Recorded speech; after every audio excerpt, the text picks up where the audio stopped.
Hey everybody, this is PJ Riley from Lancaster Archery. Got a product video for you today. We wanted to tell you about a brand new rest out from Hamskea. This is the Hamskea Epsilon.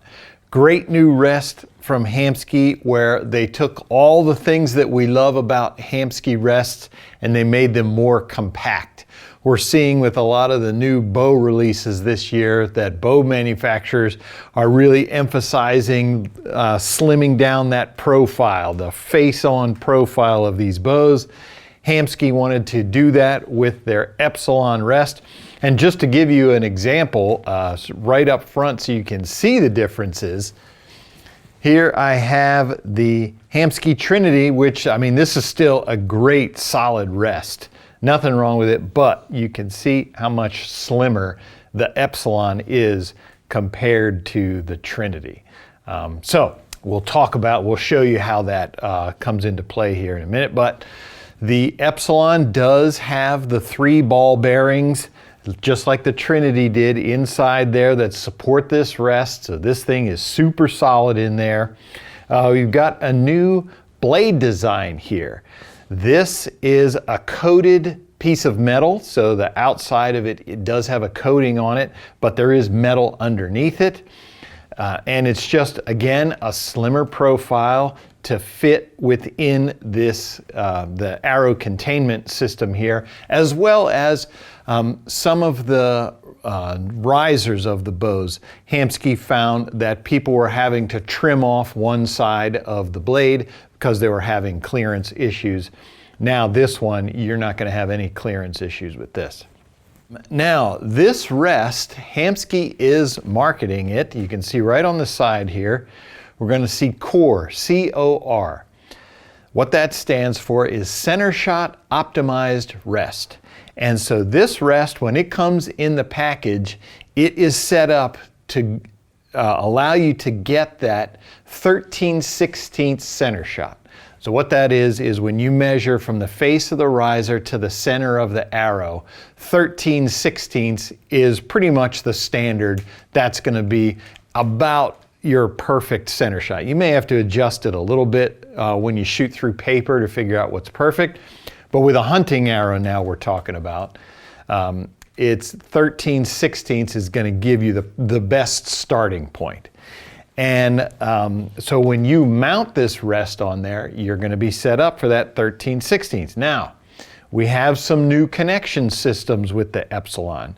And this here is the universal mount. So this is going to be the rest that you can put on any bow. You're going to mount it to the burger hole and any bow will be able to accept this rest. And so what Hamskea did here for your connection is you can see these posts here sticking out of the rest there, and then on the arm you're going to see 3 holes. So these holes, you're going to put those posts in the holes. These holes account for 3 different thicknesses of risers. So I have the PSE Evo Evil here. That's one of the thicker risers. So for me to be able to get that 13/16, I had to mount it accounting to leave as much space as possible. So I had to put it all the way on the outside rest, the outside position here of the arm. So you can see that gave me a lot of left adjustment there with this rest. It moved everything to the rest because the riser is so thick. If you had a thinner riser, you know, you could then move this rest into the 2 other positions. And like I said, those, they are set up so that no matter what your riser thickness is, you should be able to get that 13/16 center shot. Moving along, something these rests have here. Let's talk about adjustments. So Hamskea has always had micro adjust, but now they have micro click. So if I were for windage and elevation, so this is my windage adjustment right here. This is my elevation there. So if I want to change, you know, move this rest left or right, I'm going to loosen this screw right here. And then I have my adjustment knob I'm going to turn, and you can see it's clicked. I'm getting each one of those clicks. I'm going to turn it fast just so you can see it move. Got your laser etched markings there so you can see where the rest is going, but that micro click is really nice so you can get that rest dialed in. Once you get it where you want it, then of course you're just going to lock it down, and now it's not going to move anywhere. Nice and secure in place. Same thing for elevation. However, you're going to have to loosen these two screws on the side. That's going to allow you to make your elevation changes. Now, some other features. Underneath here, I have these two screws that I use to adjust the angle of the blade. This back one here, this allows you to adjust how far down the rest sits. So right now I have it in the highest position, but if I go in here and I change this, you'll see that I'm able to push it down farther. There it is. I'm maintaining my finger pressure on the rest, and you can see I'm able to move it down. On the front, this screw here changes the up position of the rest.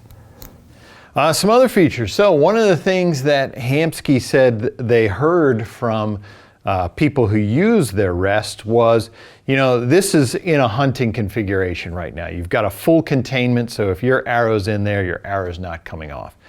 But let's say somebody wanted to use this, you know, for 3D or something. They didn't want to deal with one or both parts of the arrow containment system. Well, Hamskea noticed that some archers were just taking these and cutting them off. Well, now you just destroyed the rest. You know, not for your purpose, but if you ever wanted to give it to somebody or whatever, you just wrecked it. So what they did here was they now have one screw here. If you loosen that, you can take the top off. Underneath, on the back side, if you remove this one, you can take the bottom off. So you can take one or both of the containment arms off if you don't want them on there. And speaking of the containment arms, if you've had Hamskea, you know, Hunter hybrids or the hybrid Trinity, they had this containment system here was more squared on the bottom. Well, some archers, that was hitting their hands. So Hamskea made this cut in here, this angle, so now it's a different profile. It's not going to hit your hand. So there used to be a spring right here that Hamskea used to use. They kind of were shifting away from that with the rebound dampener. This is a rubber dampener. This functions like the spring, except that spring, a lot of times people had issues. It would just bend and then you really had problems. So with the rebound dampener, you still get that spring action, and now your cord just goes straight through the lever that pulls down, you know, to get your rest. It's going to be like this in the resting position, and then of course as you draw it comes up, and then when the limbs flex back, it's going to pull it back down. So this is really nice to not have to mess with that spring anymore. Of course, you have the cable clamp here. This is a nice clamping system. You just loosen that, get your tension where you want it, and then tie it down, and then that thing is locked into place. I like that. Now, so this rest, the Epsilon, you're going to be able to format this for several different bows. So right now I have it as a limb-driven rest where I'm going to run it down to my bottom limb. If I were to flip this lever around 180 degrees, then it would be for mounting to my top limb. I can also change around the spring in here and have this work as a typical cable-driven rest, and that is where as I draw back, the down cable is going to pull on the arm, and that's going to bring the rest up. When you shoot, the rest is going to fall back down, or if you let down, the rest is just going to let down. So it works off of the drawing and releasing of the string. So it will work, as we mentioned, top limb, bottom limb, limb-driven rest, or as a cable-driven rest. You are going to have on the front, you're going to have an arrow rest right here. In the package, you will get a rubber arrow rest as well that you can mount on the shelf, so it'll be held in two places, but this one's nice right here, so that as you're drawing, your arrow's sitting in something. And then of course, when you draw, the it's going to ride up into with the rest. So something else Hamskea did, if you had some of these rests in the past, when you were making adjustments to your lever here, this centerpiece was round, and so it could slide back and forth if you didn't have the locking screw down tight enough. But now if you look in there, this is actually octagon shaped. So that's going to prevent that slipping. Once you get the screw into place, the lever is not going to move. It can't rotate around there until you loosen that. So that octagon in there just keeps everything nice and secure. As I mentioned, this is the universal connection system here. So this is going to work on any bow, regardless of whether it has a dovetail. This will work on any bow. And you can see here, we've got a slot where you attach to the burger hole. So this will allow for some torque tuning. Now, so on the Matthews bow, Hamskea came out with a special Matthews connection because the burger hole is so close to the end of the riser. And basically what it does is it just comes and goes right over top of the integrate dovetail.